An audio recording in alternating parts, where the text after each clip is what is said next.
Audiobook of Social Science for Class 8 entitled Social and Political Life 3. This is the lesson number 1.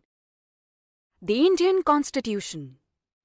From page number 4 to page number 17. Let's listen to the lesson number 1. The Indian Constitution. Page number 4. In this chapter, we are going to begin with football, a game many of you have probably heard of or even played. As the name suggests, this is a game that involves the player's feet. According to the rules of football, if the ball touches the arm of any player except the goalkeeper, then this is considered a foul.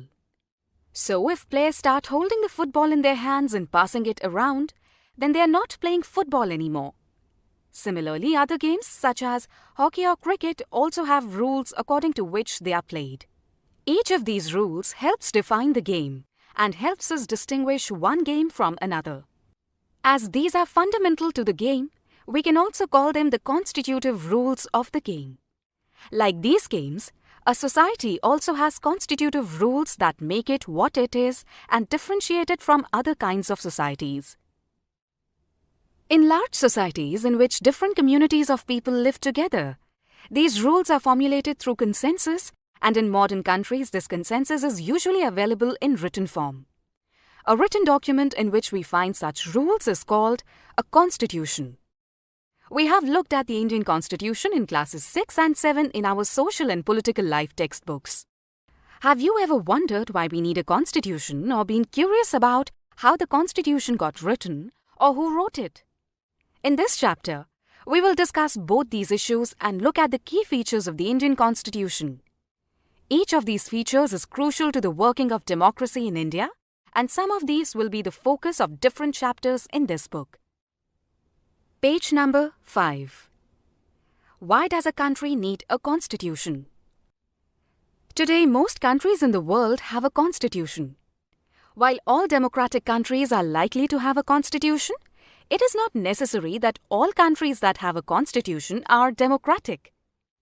The constitution serves several purposes.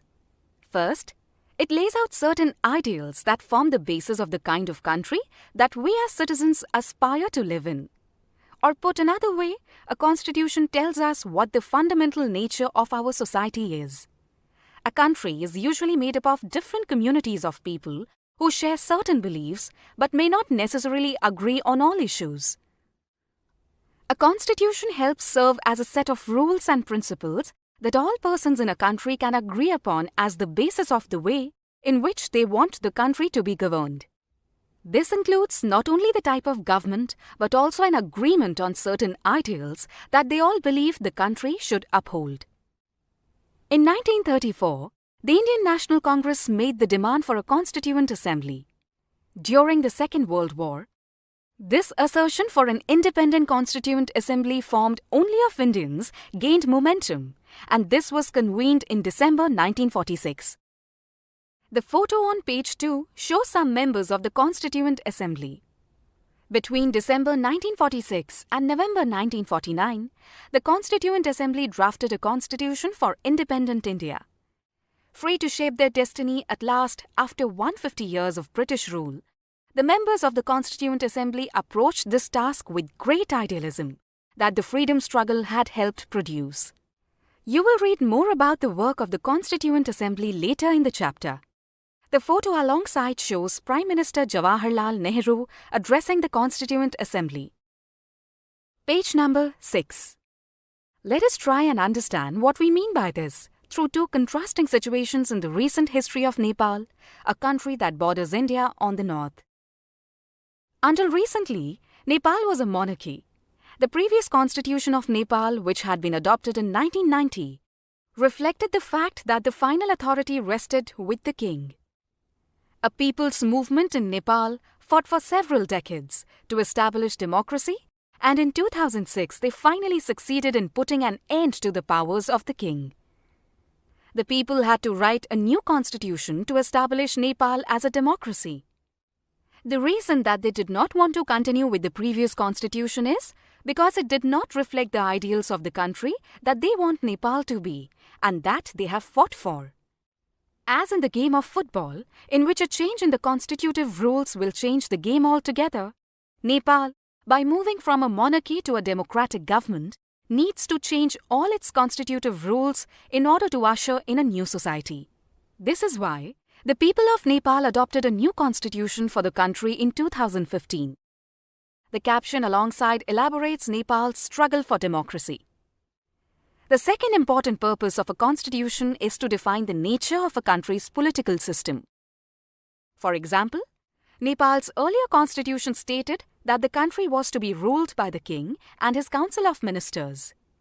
In countries that have adopted a democratic form of government or polity, the constitution plays a crucial role in laying out certain important guidelines that govern decision-making within these societies. The country of Nepal has witnessed several people's struggle for democracy. There was a people's struggle in 1990 that established democracy that lasted for 12 years until 2002.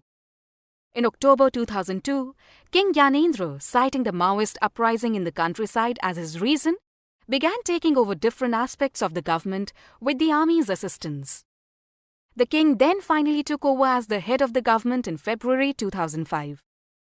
In November 2005, the Maoists joined other political parties to sign a 12-point agreement. This agreement signaled to the larger public an imminent return to democracy and peace. In 2006, this people's movement for democracy began gaining immense force. It repeatedly refused the small concessions that the king made, and finally in April 2006, the king restored the third parliament and asked the political parties to form a government. In 2008, Nepal became a democracy after abolishing the monarchy. The above photos show scenes from the People's Movement for Democracy in 2006. Discuss with your teacher what you understand by the term constitutive. Provide one example of constitutive rules from your everyday life. Why did the people of Nepal want a new constitution? Page number 7. In a democracy, we choose our leaders so that they can exercise power responsibly on our behalf.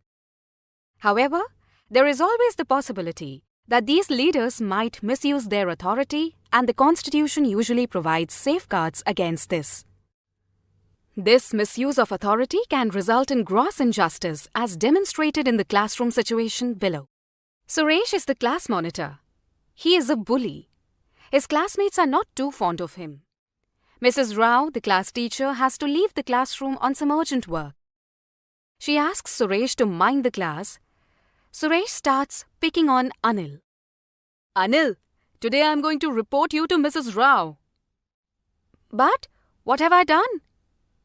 When Mrs. Rao returns to the class, Ma'am, while you were away, Anil kept talking loudly and disturbing the class. He would not listen to me.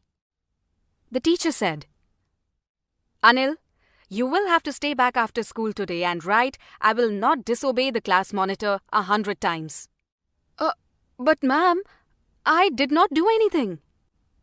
In democratic societies, the Constitution often lays down rules that guard against this misuse of authority by our political leaders. In the case of the Indian Constitution, about which you will read more later in this chapter, many of these laws are contained in the section on fundamental rights. Do you recall the chapter on the Dalit writer Om Prakash Valmiki's experiences in school from your Class 7 book? In that chapter, we talked about the discrimination Om Prakash faced because he was a Dalit. You read about how the Indian Constitution guarantees the right to equality to all persons and says that no citizen can be discriminated against on grounds of religion, race, caste, gender, and place of birth.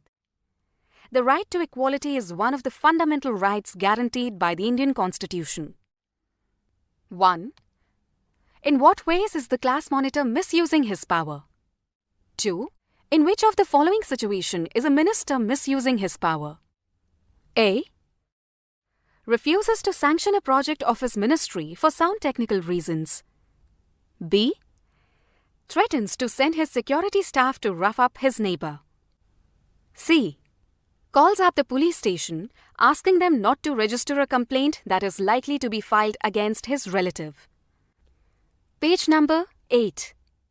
Another important function that a constitution plays in a democracy is to ensure that a dominant group does not use its power against other less powerful people or groups.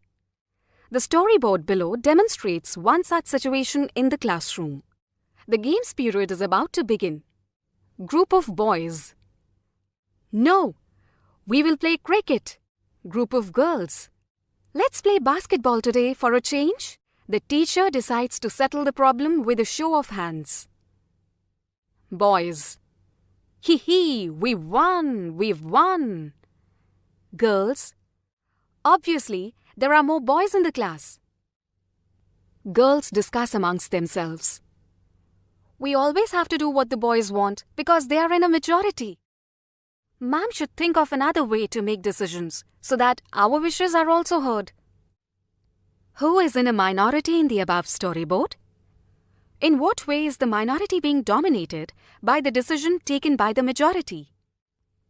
Such unhealthy situations can occur in our democratic societies too, where a majority can continuously enforce decisions that exclude minorities and go against their interests. As the above storyboard illustrates, every society is prone to this tyranny of the majority. The Constitution usually contains rules that ensure that minorities are not excluded from anything that is routinely available to the majority. Another reason why we have a constitution is precisely to prevent this tyranny or domination by the majority of a minority. This can refer to one community dominating another, that is, inter-community domination, or members of one community dominating others within the same community, that is, intra-community domination. That was page number 8. Page number 9. The third significant reason why we need a constitution is to save us from ourselves. This may sound strange, but what is meant by this is that we might at times feel strongly about an issue that might go against our larger interests, and the Constitution helps us guard against this. Look at the storyboard below to understand this better. Shabnam is in a fix. She has a decision to make. I have 2 chapters to revise for tomorrow's test, but it's time for my favorite TV program. I'm dying to watch it. But if I do that, I won't have time to finish my revision. Shabnam's mother asks, Shabnam, why are you looking so worried? Shabnam says, I want to watch this TV program, but I have a test tomorrow. If you all watch TV, I will also want to watch. I have an idea. What if no one watches TV tonight? Then I might not be tempted. Next day during the exam, Shabnam thinks to herself, it's a good thing I did not watch TV. There are so many questions from the last 2 chapters. Why was Shabnam happy that she had not watched TV? What would you have done in a similar situation? Similarly, the Constitution helps to protect us against certain decisions that we might take that could have an adverse effect on the larger principles that the country believes in. For example, it is possible that many people who live in a democracy might come to strongly feel that party politics has become so acrimonious that we need a strong dictator to set this right. Swept by this emotion, they may not realize that in the long run, dictatorial rule goes against all their interests. A good constitution does not allow these whims to change its basic structure. It does not allow for the easy overthrow of provisions that guarantee rights of citizens and protect their freedom. From the above discussion, you will understand that the Constitution plays a very important role in democratic societies. Page number 10. Let us recap the reasons why the Constitution plays an important role in democratic societies by recalling the constitutive rules that you have read about through these examples. Example: the people of Nepal adopted a new constitution after the success of the People's Movement for Democracy. Constitutive rules: It lays down ideals that define the kind of country that we want to live in. Suresh, the class monitor, wrongly picks on Anil, his classmate. The girls do not get to play basketball because the boys are a majority in class. Shabnam decides to revise her chapters instead of watching TV. Now, let us try and understand the ways in which the above points get translated into certain ideals and rules by studying some key features of the Indian Constitution. The Indian Constitution. Key features. By the beginning of the 20th century, the Indian national movement had been active in the struggle for independence from British rule for several decades. During the freedom struggle, the nationalists had devoted a great deal of time to imagining and planning what a free India would be like. Under the British, they had been forced to obey rules that they had very little role in making. The long experience of authoritarian rule under the colonial state convinced Indians that free India should be a democracy, in which everyone should be treated equally and be allowed to participate in government. What remained to be done then was to work out the ways in which a democratic government would be set up in India and the rules that would determine its functioning. This was done not by one person but a group of around 300 people who became members of the Constituent Assembly in 1946 and who met periodically for the next 3 years to write India's constitution. There was an extraordinary sense of unity amongst the members of the Constituent Assembly. Each of the provisions of the future constitution was discussed in great detail, and there was a sincere effort to compromise and reach an agreement through consensus. The above photo shows Sardar Vallabhbhai Patel, a prominent member of the Constituent Assembly. Page number 11. These members of the Constituent Assembly had a huge task before them. The country was made up of several different communities who spoke different languages, belonged to different religions, and had distinct cultures. Also, when the constitution was being written, India was going through considerable turmoil. The partition of the country into India and Pakistan was imminent.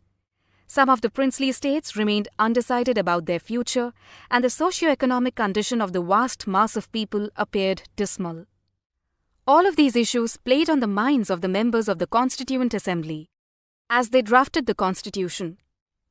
They rose to the occasion and gave this country a visionary document that reflected a respect for maintaining diversity while preserving national unity. The final document also reflects their concern for eradicating poverty through socio-economic reforms as well as emphasizing the crucial role the people can play in choosing their representatives. Listed below are the key features of the Indian Constitution. While reading these, keep in mind the above-mentioned concerns of diversity, unity, socio-economic reform, and representation that the authors of this document were grappling with. Try and understand the ways in which they tried to balance these concerns with their commitment to transforming independent India into a strong democratic society. Baba Saheb Dr. Ambedkar is known as the father of the Indian Constitution. Dr. Ambedkar believed that his participation in the Constituent Assembly helped the scheduled castes get some safeguards in the draft constitution. But he also stated that although the laws might exist, scheduled castes still had a reason to fear because the administration of these laws were in the hands of caste Hindu officers. He therefore urged scheduled castes to join the government as well as the civil services. 1. Federalism. This refers to the existence of more than one level of government in the country. In India, we have governments at the state level and at the centre. Panchayati Raj is the third tier of government, and you have read about this in your Class 6 book. We looked at the functioning of the state governments in your Class 7 book, and this year we will read more about the central government. The vast number of communities in India meant that a system of government needed to be devised that did not involve only persons sitting in the capital city of New Delhi and making decisions for everyone. Page number 12. Instead, it was important to have another level of government in the states so that decisions could be made for that particular area. while each state in India enjoys autonomy in exercising powers on certain issues, subjects of national concern require that all of these states follow the laws of the central government. The Constitution contains lists that detail the issues that each tier of government can make laws on. In addition, the Constitution also specifies where each tier of government can get the money from for the work that it does.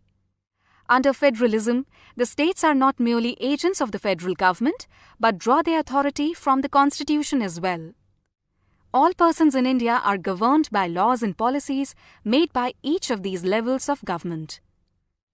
When the Constituent Assembly adopted the principle of the universal adult franchise, Shri A.K. Iyer, a member, remarked that this was done with an abundant faith in the common man and the ultimate success of democratic rule, and in the full belief that the introduction of democratic government on the basis of adult suffrage will bring enlightenment and promote the well-being, the standard of life, the comfort, and the decent living of the common man. Austin G., 1966. The Indian Constitution, Cornerstone of a Nation. Clarendon Press, Oxford. Source: the photo below shows people standing in line to cast their votes. 2. Parliamentary form of government. The different tiers of government that you just read about consist of representatives who are elected by the people. Your Class 7 book began with the story of Kanta, who was standing in line to vote during an election. Page number 13. The Constitution of India guarantees universal adult suffrage for all citizens. When they were making the Constitution, the members of the Constituent Assembly felt that the freedom struggle had prepared the masses for universal adult suffrage, and that this would help encourage a democratic mindset and break the clutches of traditional caste, class, and gender hierarchies. This means that the people of India have a direct role in electing their representatives. Also, every citizen of the country, irrespective of his or her social background, can also contest in elections. These representatives are accountable to the people. You will read more about why representation is crucial to democratic functioning in Unit 2 of this book. 3. Separation of powers. According to the Constitution, there are 3 organs of government. These are the legislature, the executive, and the judiciary. The legislature refers to our elected representatives. The executive is a small group of people who are responsible for implementing laws and running the government. The judiciary, of which you will read more in Unit 3 of this book, refers to the system of courts in this country. In order to prevent the misuse of power by any one branch of government, the Constitution says that each of these organs should exercise different powers. Through this, each organ acts as a check on the other organs of government, and this ensures the balance of power between all 3. The word state is often used in this chapter. This does not refer to state governments. Rather, when we use state, we are trying to distinguish it from government. Government is responsible for administering and enforcing laws. The government can change with elections. The state, on the other hand, refers to a political institution that represents a sovereign people who occupy a definite territory. We can thus speak of the Indian state, the Nepali state, etc. The Indian state has a democratic form of government. The government, or the executive, is one part of the state. The state refers to more than just the government and cannot be used interchangeably with it. Members of the Constituent Assembly feared that the executive might become too strong and ignore its responsibility to the legislature. The Assembly therefore included a number of provisions in the Constitution to limit and control the action taken by the executive branch of government as a whole. Discuss the difference between state and government with your teacher. Page number 14. 4. Fundamental rights. The section on fundamental rights has often been referred to as the conscience of the Indian Constitution. Colonial rule had created a certain suspicion of the state in the minds of the nationalists, and they wanted to ensure that a set of written rights would guard against the misuse of state power in independent India. Fundamental rights, therefore, protect citizens against the arbitrary and absolute exercise of power by the state. The Constitution thus guarantees the rights of individuals against the state as well as against other individuals. Moreover, the various minority communities also express the need for the Constitution to include rights that would protect their groups. The Constitution, therefore, also guarantees the rights of minorities against the majority. As Dr. Ambedkar has said about these fundamental rights, their object is twofold. The first objective is that every citizen must be in a position to claim those rights.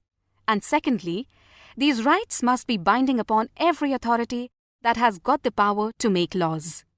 In addition to fundamental rights, the Constitution also has a section called Directive Principles of State Policy. This section was designed by the members of the Constituent Assembly to ensure greater social and economic reforms and to serve as a guide to the independent Indian state to institute laws and policies that help reduce the poverty of the masses. The fundamental rights in the Indian Constitution include 1. Right to equality. All persons are equal before the law. This means that all persons shall be equally protected by the laws of the country. It also states that no citizen can be discriminated against on the basis of their religion, caste, or sex. Every person has access to all public places including playgrounds, hotels, shops, etc. The state cannot discriminate against anyone in matters of employment, but there are exceptions to this that you will read about later in this book. The practice of untouchability has also been abolished. 2. Right to freedom.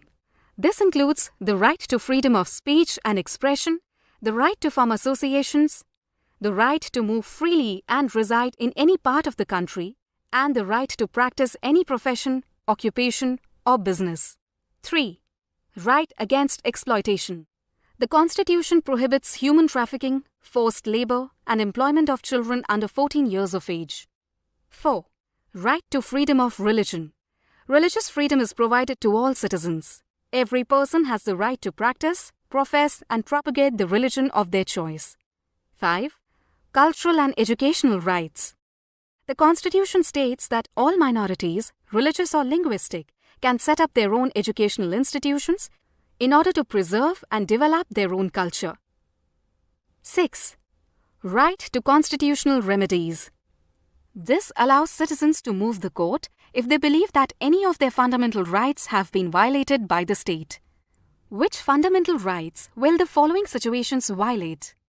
If a 13-year-old child is working in a factory manufacturing carpets, if a politician in one state decides to not allow laborers from other states to work in his state, if a group of people are not given permission to open a Telugu medium school in Kerala, if the government decides not to promote an officer of the armed forces for being a woman. The above was page number 14. Page number 15. 5. Secularism. A secular state is one in which the state does not officially promote any one religion as the state religion. We will read more about this in the following chapter. You now understand the ways in which a country's history often determines the kind of constitution that a country adopts for itself. The Constitution plays a crucial role in laying out the ideals that we would like all citizens of the country to adhere to, including the representatives that we elect to rule us. Just like in the game of football, a change of constitutive rules will affect the game. Indian Constitution has been amended over the years to reflect new concerns of the polity. Often a major change in the Constitution means a change in the fundamental nature of the country.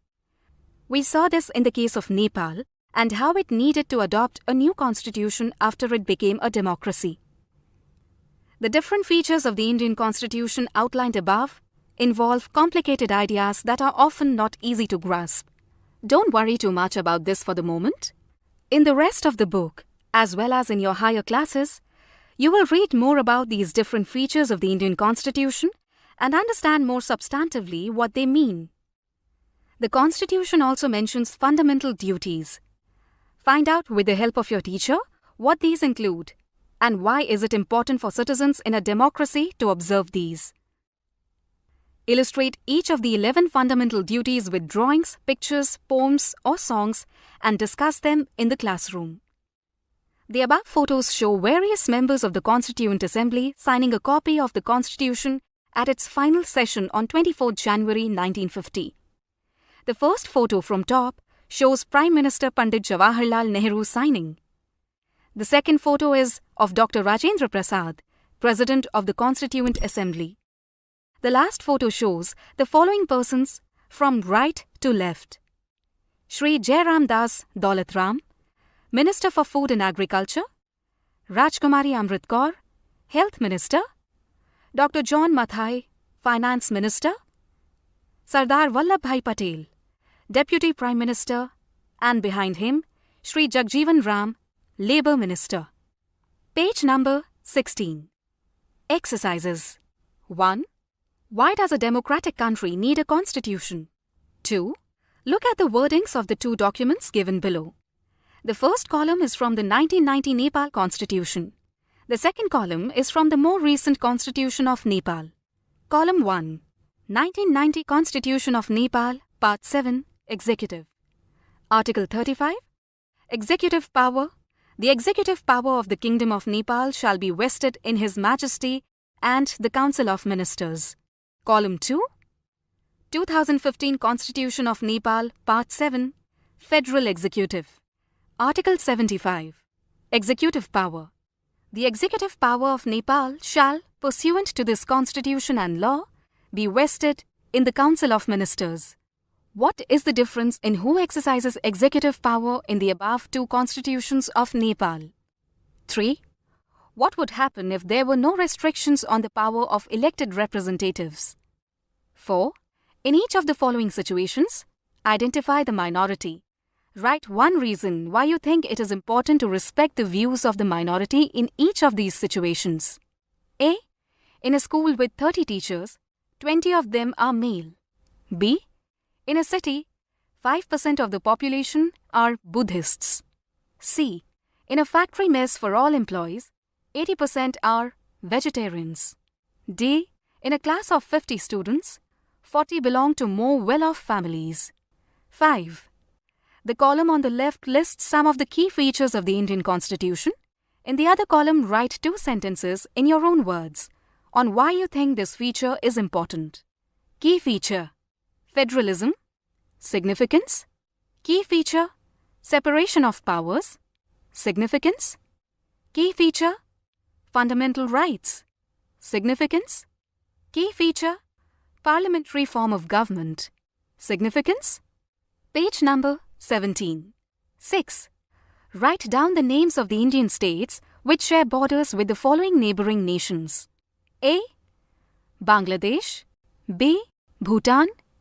C. Nepal. The following diagram shows the Indian political map. Glossary.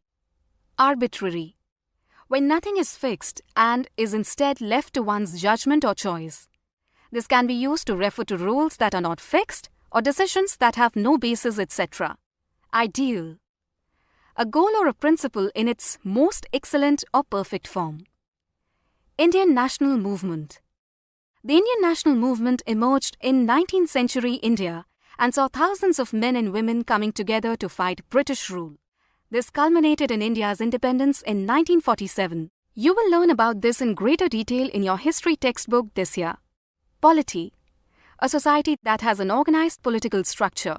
India is a democratic polity. Sovereign. In the context of this chapter, it refers to an independent people. Human trafficking. The practice of illegal buying and selling of different commodities across national borders. In the context of fundamental rights discussed in this chapter, it refers to illegal trade in human beings, particularly women and children. Tyranny. The cruel and unjust use of power or authority. The chapter 1 of total 10 chapters of the book ends here.